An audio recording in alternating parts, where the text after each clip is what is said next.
guys, bersama saya lagi dalam Oret Nopo Channel dalam segmen Suara Orang Kampung. Berita terkini sahabat-sahabat semua yang dinanti-nantikan oleh seluruh rakyat Malaysia.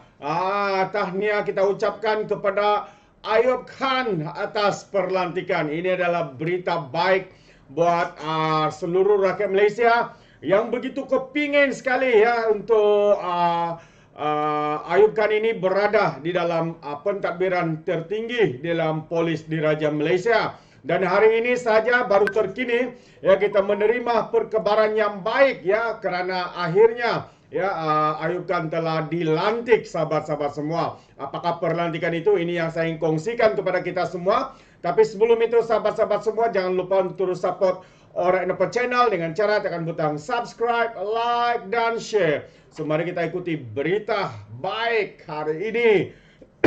Ini dia sahabat-sahabat semua. Razarudin IGP baru dan Ayub Khan dilantik sebagai timbalan Ketua Polis Negara.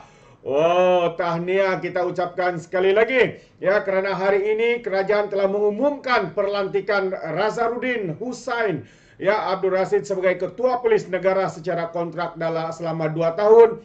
Manakala Ayub Khan Maidin pula dilantik sebagai timbalan Ketua Polis Negara. Menteri Dalam Negeri Saifuddin Nasution berkata, kedua-dua pelantikan itu berkuat kuasa Jumaat ini dan telah mendapat perkenan yang di Pertuan Agong. Ia dibuat dengan nasihat Perdana Menteri atas perakuan Suruhanjaya Pasukan Polis. Tambahnya lagi adalah dimaklumkan bahawa seperti yang termaktub di bawah Fasal 4 dan Perkara 5 140 Perlembagaan Persekutuan yang di Pertuan Agong dengan nasihat Perdana Menteri atas perakuan Suruhanjaya Pasukan Polis telah memperkenan perlantikan secara kontrak selepas bersara Razarudin Hussain sebagai Ketua Polis Negara selama 2 tahun berkuat kuasa mulai 23 Jun 2023 sehingga 22 Jun 2025 katanya dalam satu kenyataan hari ini. Razarudin berumur 61 tahun dan dilahirkan pada 15 Mac 1963 di Dengkil, Selangor, manakala Ayub Khan kini berusia 57 tahun dan dilahirkan pada 27 Julai 1966 di Kota Setar, Kedah.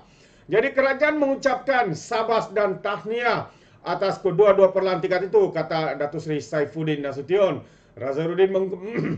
Razarudin menggantikan Abdullah Sani yang akan mengakhiri tugasnya sebagai Ketua Polis Negara pada Khamis ini, iaitu 4 bulan lebih awal daripada yang sepatutnya mengikut kontrak beliau. Jadi Malaysia kini sebelum ini melaporkan selepas meninggalkan perkhidmatan dalam PDRM, Akril Sani bakal dilantik menguasai sebuah institusi di bawah Kementerian Kewangan MOF. Jadi Razarudin berkelulusan ijazah sejarah sains pengajian kepolisian daripada Universiti Kebangsaan Malaysia, menjawat pelbagai jawatan di peringkat negeri dan juga kontingen. Dia memulakan tugasnya pada 1984 di Jabatan Siasatan Jenayah Kontingen Kedah sebagai pegawai penyiasat dan meneruskan khidmat di jabatan berkenaan sehingga 1996 sebagai penolong penguasa polis di daerah Muar, Johor. Antara jawatan yang pernah disandang olehnya termasuk timbalan penguasa polis dengan memegang jawatan sebagai Ketua Bahagian Siasatan Jenayah Daerah Sandakan, Ketua Polis Daerah Kudat, Penolong Suruhanjaya Polis dan Penolong Pengarah di 9 Jabatan Siasatan Jenayah Bukit Aman. Dan juga Penolong Kanan Suruhanjaya Polis sebagai Timbalan Komander Special Task Force 1 Organized Crime Squad Taktikal Khas 1 Ibu Pejabat Bukit Aman, Ketua GSJ. Dia juga pernah menjawat jawatan sebagai Timbalan Pesuruhjaya Polis Sabah, Timbalan Ketua Polis Perak dan Timbalan Ketua Polis Negara mulai 2021. Sementara itu Ayub Khan pula berkelulusan ijazah Sarjana Teknologi Maklumat dari Universiti Kebangsaan Malaysia dan memulakan tugas pada 1993 di Cawangan Khas Bukit Aman dari pangkat penolong penguasa polis sehingga penolong pesuruhjaya polis selama 15 tahun.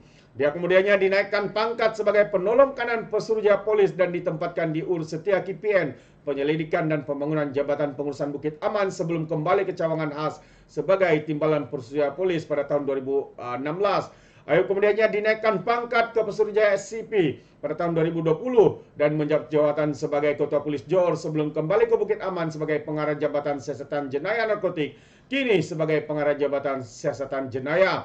Jadi ini sahabat-sahabat semua, berita terkini telah pun disahkan oleh Menteri KDN sendiri, ya tidak lain tidak bukan Datuk Seri Saifuddin Nasution yang mengatakan ataupun membuat pengumuman bahawa polis di Raja Malaysia hari ini dengan sahnya melantik Razarudin sebagai Ketua Polis Negara yang baharu dan juga timbalannya ialah Ayub Khan sebagai timbalan Ketua Polis Negara terbaik. Saya percaya rakyat di luar sana bersetuju dengan tindakan dan juga keputusan terbaik daripada pihak kementerian, dan ini adalah satu cara ya bagaimana kedua-dua pemimpin ini ataupun polis ini khususnya Ayub Khan amatlah disegani oleh pelbagai lapisan kerana ketelusan beliau, ketegasan beliau dalam melawan gejala korupsi, rasuah,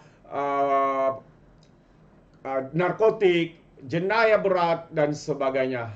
Itu dia sobat semua. Jadi saya percaya anda di luar sana pastinya gembira dengan perkara ini. Ya, tapi sekiranya sahabat-sahabat mau memberikan sebarang komen, anda boleh berikan komen anda dalam ruangan komen. Tapi ingat, komen dengan cara berhemah. Jangan menjadi seperti Walan Walautit, lebay-lebay, geng sapu bersih dan juga geng takut Anwar GTA. Apabila memberikan komen penuh dengan hasutan, kebencian dan juga fitnah melampau. Sepertinya mereka tidak punya otak, mungkin karena otak mereka tertinggal di atas dasar Laut Selat Melaka. Alright, sampai di sini saja. Izinkan saya untuk mengundurkan diri. Dan seperti biasa, peribahasa mengatakan, tak apa pun kangkap, 2 tahun keinginan. Dalam bahasa Melayu, tepuk dada, tanya selera. Sekian saya daripada Orang Dapat Channel. Kita berjumpa lagi dalam info dan update yang seterusnya. Sekian. Bye-bye.